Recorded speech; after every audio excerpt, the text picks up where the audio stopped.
Hi YouTubers, welcome to my video, and today I'm going to show you how to find the clicking sound on your indicator.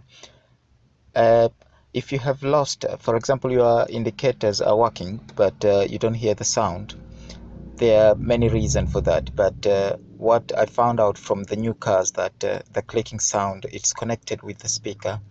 The tiny speaker on top here, you see, this is what it's connected.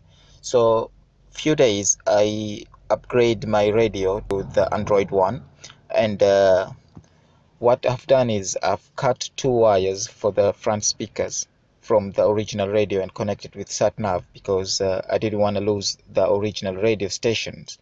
So then it came that I lost the clicking sound, and tried to Google from the internet and find out that it might be a relay, but I didn't believe that it's going to be a relay because the indicators are working.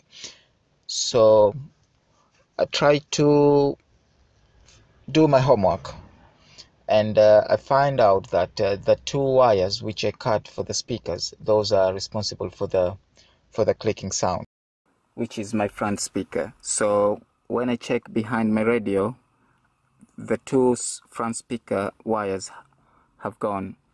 Now I have reconnected them, and I can confirm that the sound from the indicator is working. You can hear it. And here we go again to show you. You can see a little indicator there. They do work. Until yesterday I thought that it's going to be the big speaker, but it's not the big speaker, except the wires are connected exactly to the same wires for the big speaker down on the door there. But those two speakers on top, those are responsible for the sound of the clicking sound. So if this video helps you, please put a comment down and like it and share, and don't forget to subscribe. Thank you for watching. Bye bye.